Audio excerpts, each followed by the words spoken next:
थापा मेरो नाम, मेरो घर जनकपुर पिडारी, तर हाल म 51 सालदेखि बर्दिवास नगरपालिका वडा नम्बर 1 मा बस्छु।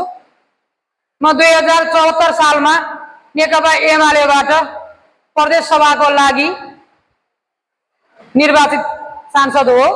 त्यतिखेर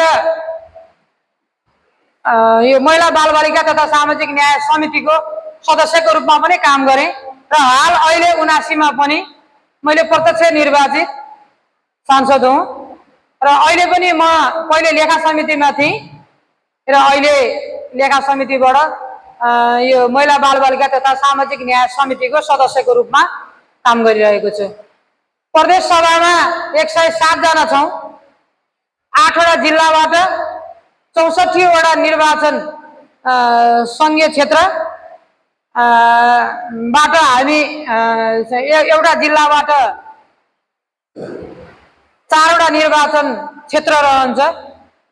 4 वटा निर्वाचन क्षेत्रमा क र ख हुन्छ र 4 वटा निर्वाचन क्षेत्रबाट 8 जनाको दरले 64 जना प्रत्यक्ष निर्वाचित प्रदेश सभामा सांसदहरू छौँ, जसमा हामी 4 जना चाहिँ प्रत्यक्ष निर्वाचित महिलाहरू छौँ। 64 जनामा 4 जना प्रत्यक्ष निर्वाचित, 60 जना पुरुष हुनुहुन्छ, 4 जना महिलाहरू हुनुहुन्छ र 43 जना चाहिँ समानुपातिक सांसदहरू हुनुहुन्छ, जसमा 10 वटा दल चाहिँ अहिले यो प्रदेश सभामा 10 वटा दल आबद्ध छ। अनि पहिलेको 5 वर्षीय कार्यकालमा तराईतिरको एउटा उखान छ नि, नयाँ भन्छिया करेलामे झोल भनेर, त्यस्तै प्रदेश सरकार पनि नयाँ थियो, संहिता नयाँ थियो।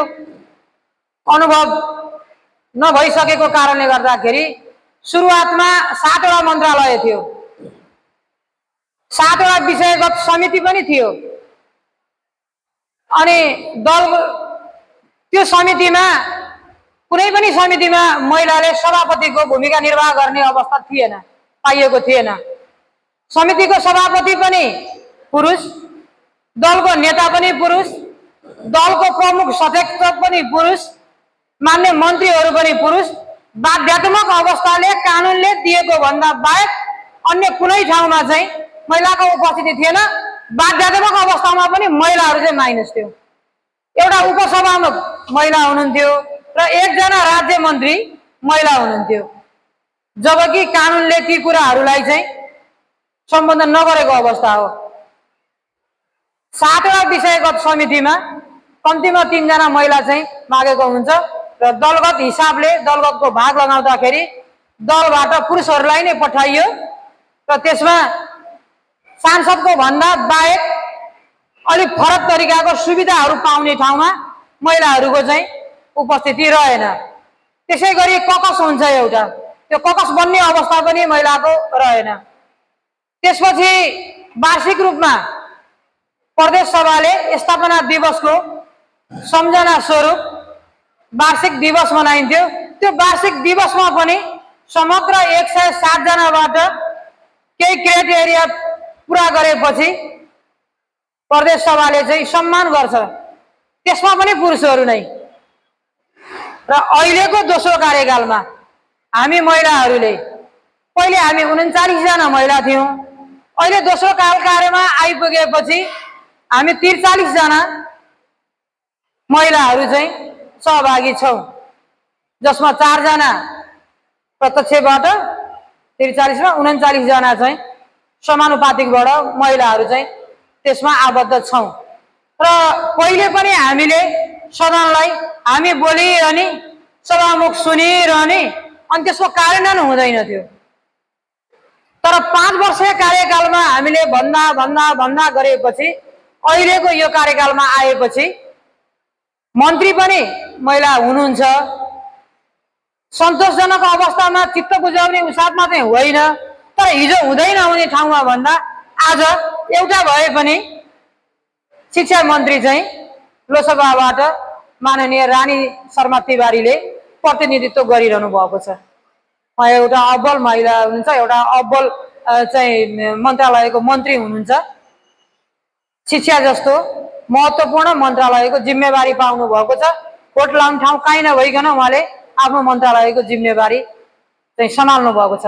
त्यसै गरी अहिले दलले पनि सभापतिको रूपमा महिलाहरूलाई 7 वटा विषयगत समितिमा 4 जना त महिला मान्यजीहरू हुनुहुन्छ, 3 जना पुरुष हुनुहुन्छ, 7 जना चाहिँ महिला मान्यजीहरू हुन्छ। पहिलेको 5 वर्ष कार्यकालमा हामी महिला मान्यजीहरूले महिलालाई गरिने लिङ्गको आधारमा गरिने विभेद हो, संविधानमा उल्लेख कुराहरू पनि लागू नभएको कारण हो भन्ने कुराहरू चाहिँ राख्दा गर्दाखेरि अहिले मन्त्री पनि महिला हुनुहुन्छ, सभापति महिला हुनुहुन्छ, दलको नेता महिला हुनुहुन्छ, दलमा प्रमुख सचेतक महिला हुनुहुन्छ। प्रमुख सचेतक र प्रमुख सचेतक दुईटा हुन्छ।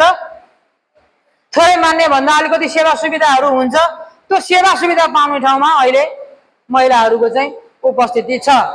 तर यति भनिरहँदाखेरि फेरि पनि 12 वटा प्रदेश सरकारमा 12 वटा मन्त्रालय रहँदाखेरि 12 मा कमसेकम 3 त हुनुपर्छ, 4 हुनुपर्ने हो, 8 4 12 हुनुपर्ने हो, नभए 3 हुनुपर्ने हो।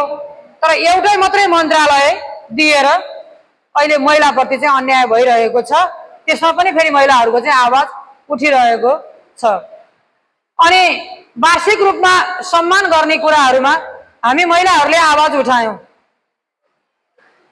समग्रबाट एकजना मान्यजीलाई त्यो क्राइटेरिया पुरा गर्ने एकजना मान्यजीलाई सम्मानित हुन्छ भनेदेखि झन्नै हाराहारीका संख्यामा छौं, झन्नै हाराहारीको 43 जना महिलाहरू छौं। महिलाहरूबाट पनि एकजना महिला सम्मानित हुनुपर्छ, चाहे त्यो सरकारले प्रदेश सरकारले एउटा डट मात्रै किन नहोस्, डट मात्रै दिएर भए पनि महिलाहरूलाई सम्मान गर्नुपर्छ, उहाँहरूको भूमिकालाई सम्मान गर्नुपर्छ, उहाँले दिएको समयलाई सम्मान गर्नुपर्छ। अन्यथा नलिदिनु होला, सबैको भूमिका उत्तिकै हुन्छ। तर ठुलो रूपमा मसिना रूपमा हेर्ने हो भने महिलाहरूका भूमिका घरदेखि सदनदेखि परिवारदेखि बालबच्चादेखि सबै ठाउँमा महिलाका धेरै भूमिका निर्वाह गरेर हामी यो ठाउँमा आइपुगेका हुन्छौँ। अनि त्यहाँ हुँदाखेरि महिला त हो नि भने जस्तो हुन्छ। अहिले प्रदेश सरकारमा पहिलेको 5 वर्षमा थियो महिला बालबालिका मन्त्रालय, कहिले लगेर ज्येष्ठ नागरिकमा जोड दिन्छ महिला मन्त्रालय, कहिले लगेर अपाङ्गमा जोड दिन्छ महिला मन्त्रालय, अहिले ल्याएर खेलकुदमा जोड दिएको छ महिला मन्त्रालय। सबैको मन्त्रालय रह्यो।